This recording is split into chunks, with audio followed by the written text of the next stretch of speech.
ఇక ఏడాది కావస్తున్న ఉద్యోగులకు చేసిందేమీ లేదు. ఇక పీఆర్సీ లేదు, ఒక డీఏ కూడా ఇవ్వలేదు. ఏపీ జేఏసీ అమరావతి రాష్ట్ర చైర్మన్ బొప్పరాజు. ఇక కూటమి ప్రభుత్వం అధికారం చేపట్టి ఏడాది అవుతున్నా ఉద్యోగులకు చేసిందేమీ లేదని ఏపీ జేఏసీ అమరావతి రాష్ట్ర చైర్మన్, రెవెన్యూ ఉద్యోగుల సంఘం రాష్ట్ర అధ్యక్షుడు బొప్పరాజు వెంకటేశ్వర్లు అన్నారు. ఆర్థిక అంశాలు అట్టుంచితే ఆర్థికేతర అంశంపైన పే రివిజన్ కమిషన్ పీఆర్సీని నియమించలేదని, 3 పెండింగ్ డీఏల్లో ఒక్కటి కూడా ఇవ్వలేదని, ఉద్యోగులకు నాయకులుగా సమాధానం చెప్పుకోలేని స్థితిలో ఉన్నామని ఆవేదన వ్యక్తం చేశారు. ఆయన శనివారం అనంతపురంలో విలేకరులతో మాట్లాడారు.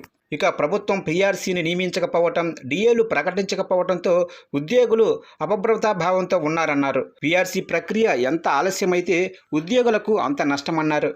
ఇక 2024 జనవరి, జూన్ 2025 జనవరికి సంబంధించి 3 డీఏలు పెండింగులో ఉన్నాయని తెలిపారు.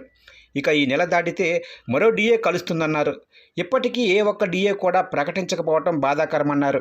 ప్రభుత్వం నిధులు ఇవ్వకపోవడంతో రెవెన్యూ కార్యాలయాల నిర్వహణ భారాన్ని తహసీల్దారులు భరించాల్సిన దుస్థితి నెలకొందని చెప్పారు. ప్రోటోకాల్కు లక్షలు ఖర్చు అవుతున్నాయని, ప్రభుత్వం నిధులు ఇవ్వకపోతే ఎలాగని ప్రశ్నించారు. ప్రభుత్వం లీగల్ ఛార్జీలు ఇవ్వకపోవడంతో కోర్టు కేసులకు వేల రూపాయలు ఖర్చు చేయాల్సి వస్తుందని తెలిపారు. ఇక ప్రభుత్వం ఎందుకు ఇంప్లీడ్ కాలేదు? ఆక్రమణాల తొలగింపు ఇంకా దందా, రేషన్ అక్రమాల రవాణాను అడ్డుకునే క్రమంలో తహసీల్దారులు బలవుతున్నారని బొప్పరాజు వెంకటేశ్వర్లు ఆవేదన వ్యక్తం చేశారు. 2024లో గుంటూరులో ఆక్రమణాల తొలగింపు అంశంలో అప్పటి తహసీల్దారు తాతా మోహన్ రావుపై కోర్టు చర్యలు తీసుకుందని గుర్తు చేశారు. డిప్యూటీ కలెక్టర్గా ఉన్న ఆయనకు తహసీల్దారుగా డిమోషన్ ఇచ్చిందని పేర్కొన్నారు. ఆక్రమణాల తొలగింపు విషయంలో ప్రభుత్వ ఉన్నతాధికారుల ఆదేశాల మేరకే ఆయన పనిచేశారన్నారు. అలాంటప్పుడు ఈ కేసుల్లో ప్రభుత్వం ఎందుకు ఇంప్లీడ్ కాలేదని ప్రశ్నించారు. ఇక పైవారు చెప్పిన పని చేసినందుకు ఆ అధికారి మూల్యం చెల్లించుకోవాల్సి వచ్చిందని ఆవేదన వ్యక్తం చేశారు. ఒక నిర్ణయాన్ని ఉన్నతాధికారులు నోటితో చెబితే కాకుండా లిఖితపూర్వకంగా ఆదేశాలు ఇస్తేనే అమలు చేయాలని తహసీల్దార్లకు చెబుతున్నామని పేర్కొన్నారు.